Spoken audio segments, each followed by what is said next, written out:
Caribbean सागर के बीच एक खुशहाल परिवार अपनी यॉट पर मस्ती भरी छुट्टियां मना रहा है। जूलिया मां तैरने के लिए पानी में कूद जाती है। वो आराम करने की कोशिश कर रही होती है कि तभी उसे कुछ अजीब सा महसूस होता है, लेकिन उसे आसपास कुछ दिखता नहीं।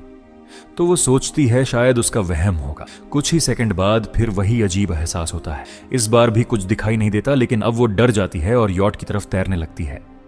तभी अचानक कोई चीज उसके पैर को पकड़कर खींचने लगती है और वो घबराकर जोर जोर से मदद के लिए चिल्लाने लगती है। उसकी बेटी कैसी उसे सुन नहीं पाती, क्योंकि उसके कानों में हेडफोन लगे हुए हैं और उसका पति टॉम और बेटा बेन अपनी फिशिंग में व्यस्त होते हैं। जूलिया पानी में खुद को ऊपर बनाए रखने के लिए बुरी तरह जूझ रही होती है। पानी उसके मुंह में जा रहा है, जिसकी वजह से चिल्लाना भी मुश्किल होता जा रहा है। थोड़ी देर बाद टॉम नोटिस करता है कि जूलिया काफी देर से दिखाई नहीं दे रही, तो वो उसे ढूंढने लगता है। तभी उसे अपनी पत्नी पानी में संघर्ष करते हुए दिख जाती है। वो बच्चों को बुलाकर यॉट को जूलिया के पास ले जाता है और खुद पानी में कूद जाता है। वो फटाफट जूलिया तक पहुंचकर उसे पकड़कर ऊपर रखता है और तैरते हुए वापस यॉट की तरफ आता है। बच्चे दोनों को ऊपर चढ़ाने में मदद करते हैं। परिवार जूलिया को संभालता है। उसे पता ही नहीं होता उसके साथ क्या हुआ। वो सोचती है शायद किसी तेज पानी की लहर की वजह से हुआ होगा। उस रात पूरा परिवार बेन का बर्थडे मनाता है, केक और गिफ्ट्स के साथ। तभी कैसी को अपने बॉयफ्रेंड का कॉल आता है, तो वो लैपटॉप लेकर बाहर चली जाती है ताकि वो प्राइवेट में बात कर सके। उसका बॉयफ्रेंड उसे दिखाता है कि शहर के ऊपर बहुत बड़े बड़े काले बादल छा गए हैं। तभी वीडियो कॉल ग्लिच होने लगती है और स्क्रीन फ्रीज हो जाती है। कैसी घबराकर अंदर भागती है और सबको बताती है कि क्या हुआ। टॉम कहता है कि वो लोग जमीन से बहुत दूर हैं, शायद इसलिए नेटवर्क ठीक नहीं आ रहा। तभी अचानक एक आवाज आती है। सब बाहर जाते हैं और देखते हैं कि व्हेल्स का झुंड पास से गुजर रहा है। टॉम बताता है कि व्हेल्स धरती के मैग्नेटिक फील्ड को फॉलो करती हैं, लेकिन जब तूफान आता है और मैग्नेटिक फील्ड बिगड़ जाता है तो व्हेल्स भी कंफ्यूज होकर तूफान की तरफ ही चल पड़ती हैं। तभी अचानक यॉट जोर से हिलती है और बेन गिर पड़ता है। टॉम को चिंता होती है कि कहीं यॉट को कोई नुकसान तो नहीं हुआ, इसलिए वो पानी में उतरकर नीचे देखने जाता है। कुछ सेकंड बाद वो वापस ऊपर आता है। उसके कंधे पर एक गहरी कट लगी होती है। जूलिया उसे टांके लगाती है और टॉम बताता है कि उसे लगा जैसे कोई उसके पीछे था और पीछे मुड़ते ही वो प्रोपेलर से कट गया। टॉम को बस इतना पता चलता है कि उसके पास जो भी चीज तैर रही थी वो बहुत बड़ी थी, पर उसे दिखाई कुछ नहीं दिया। हाँ, उसे ये जरूर दिखा कि यॉट को काफी नुकसान हुआ है, इसीलिए उन्हें मदद बुलानी पड़ेगी। जूलिया बार बार यॉट का रेडियो ट्राई करती है, जबकि कैसी अपने फोन पर सिग्नल ढूंढती रहती है, पर कोई फायदा नहीं। अचानक उसे कोई अजीब सी चीज दिखती है, पर वो बस बेन होता है, जो मास्क पहनकर उसे डराने की कोशिश कर रहा होता है। आखिरकार यॉट पूरी तरह बंद हो जाती है और बीच समंदर में फंस जाती है। जूलिया को रेडियो पर कोई आवाज तो मिलती है, लेकिन उसमें सिर्फ टूटे फूटे शोर के अलावा कुछ साफ नहीं आता। टॉम कहता है कि उनके पास लगभग 4 दिन का पानी और खाना है, तो अब उन्हें इंतजार करना होगा कि कोई फिशिंग बोट उधर से गुजरे।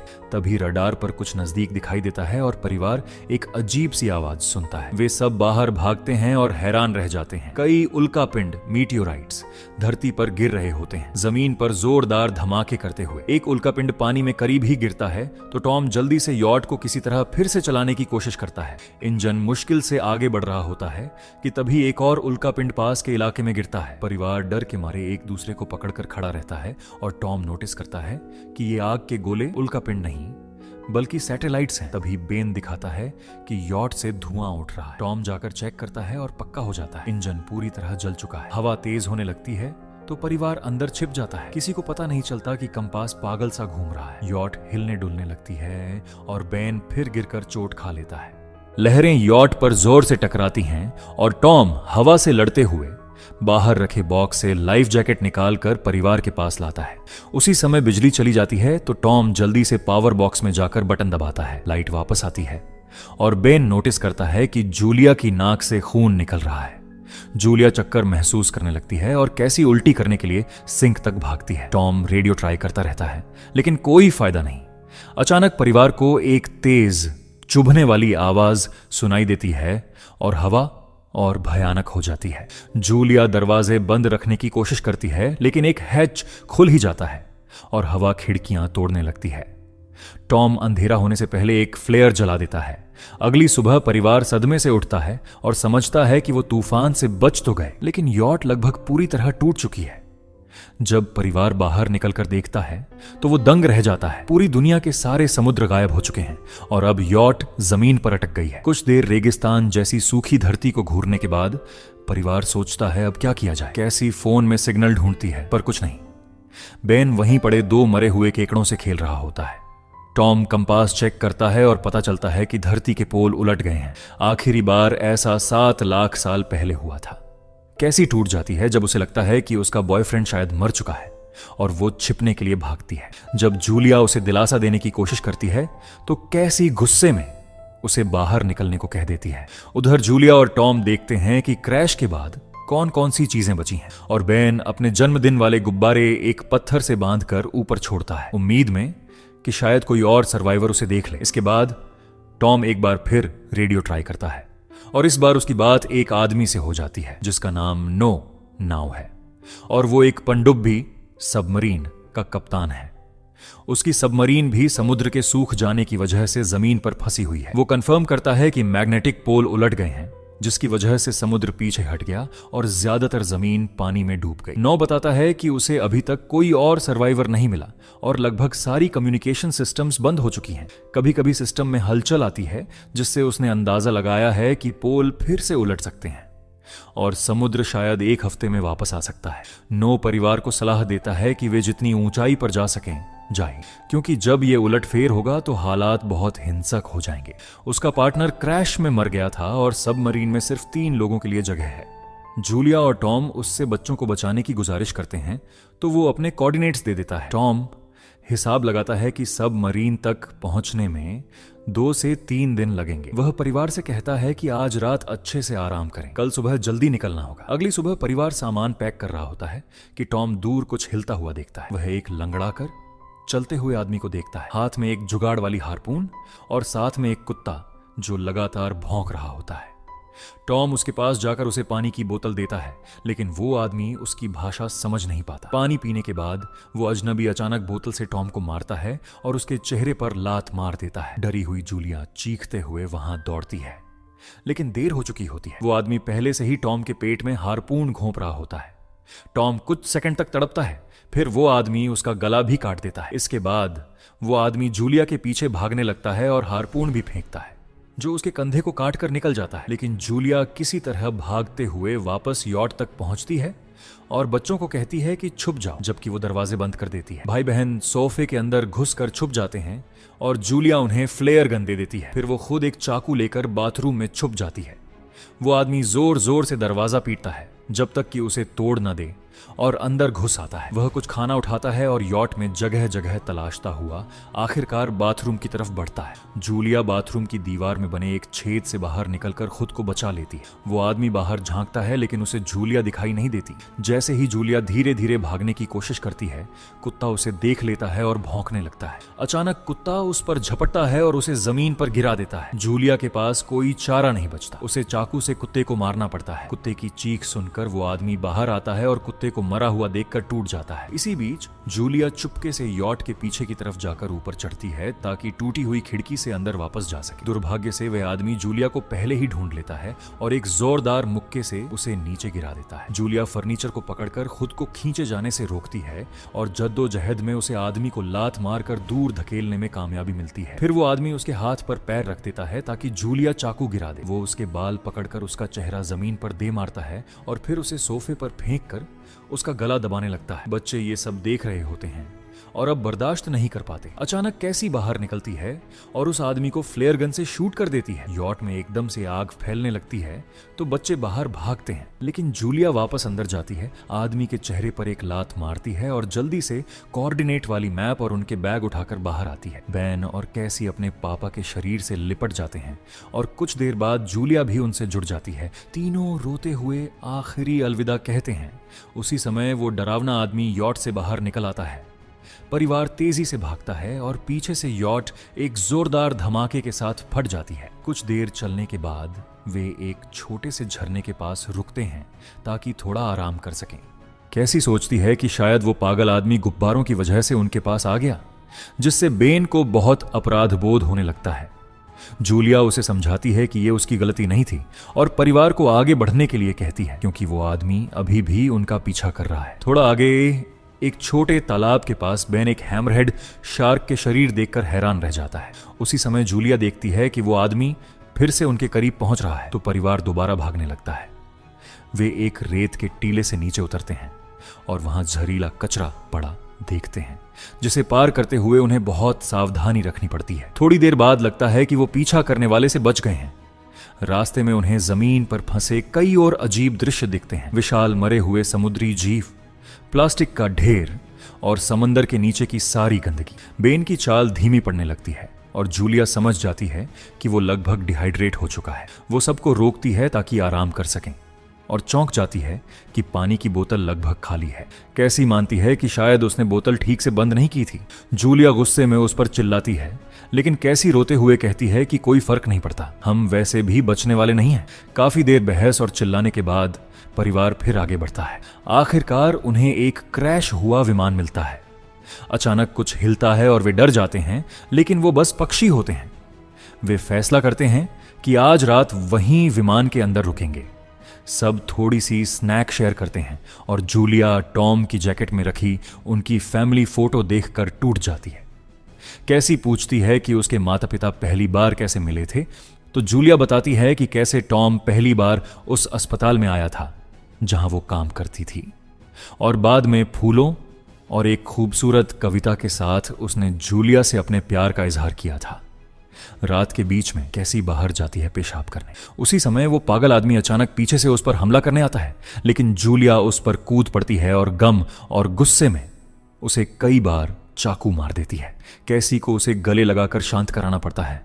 सुबह उस आदमी का शरीर कीड़ों से ढका होता है, जिसमें बहुत सारे काटने के निशान होते हैं, यानी आसपास कहीं कोई जानवर छिपा हुआ है। परिवार वहां से निकलता है और जैसे ही दूर जाते हैं, कई सारे केकड़े उस आदमी के मुंह से बाहर निकलते हैं। कुछ घंटे बाद जूलिया और कैसी मैप देखने रुकती है, लेकिन बैन बस चलते ही रहते हैं। जूलिया उसे रोकती है, लेकिन बैन बेताबी में तालाब में अपना चेहरा डालकर पानी पीने लगता है। जूलिया जल्दी से उसे खींचती है और समझाती है कि अनजाना पानी पीने से उसे बीमार हो सकता है। परिवार चलता रहता है और तेज धूप से खुद को बचाने के लिए सिर ढकता है। बैन चक्कर महसूस करने लगता है, तो जब वे कुछ पुराने कुर्सियों का ढेर देखते हैं, जूलिया और कैसी उन्हें इम्प्रोवाइज शेल्टर बनाने के लिए इस्तेमाल करती है। जूलिया बैन को दवा की इंजेक्शन देती है और वे तय करते हैं कि वहीं रात बिताएंगे। सुबह जल्दी जूलिया अजीब आवाज सुनकर जागती है। वो शेल्टर से बाहर जाती है और दंग रह जाती है। कई केकड़े उनके पास आने लगे हैं। जूलिया जल्दी से बच्चों को जगाती है और परिवार तेजी से भागना शुरू करता है। वे एक बड़े कार्गो शिप के पास पहुंचते हैं और देखते हैं कि 3 क्रू मेंबर अभी भी जीवित हैं।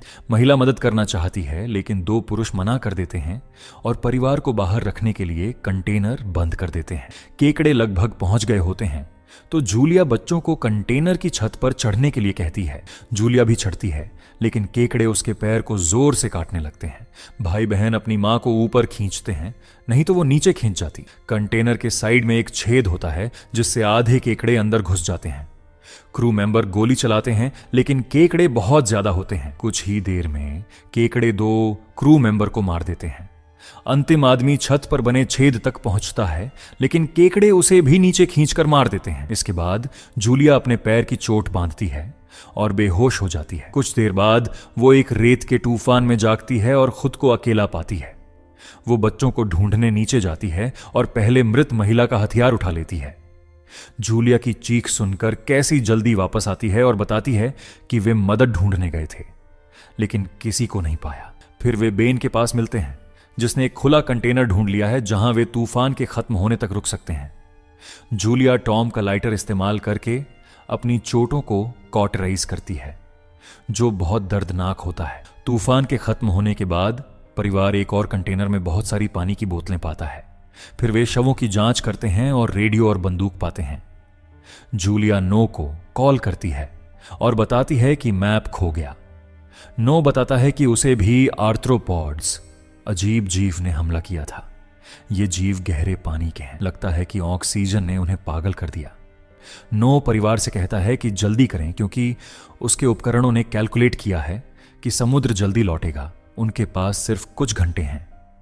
वो फ्लेयर शूट करता है और परिवार उसी दिशा में चल पड़ता है। काफी देर चलने के बाद परिवार एक टूटी हुई शौचालय वाली जगह पहुंचता है, जहां बेन पेशाब करता है। अंततः वे सबमरीन के पास पहुंचते हैं, लेकिन उसे पार करने के लिए उन्हें एक विशाल चट्टान से गुजरना पड़ता है। जैसे ही वे रास्ते से गुजरते हैं, दीवार हिलने लगती है और चट्टानें गिरने लगती हैं। भारी भूस्खलन होता है। जूलिया अपने बच्चों को समय रहते धक्का देकर बचाती है और खुद पीछे हटती है ताकि कुचली न जाए।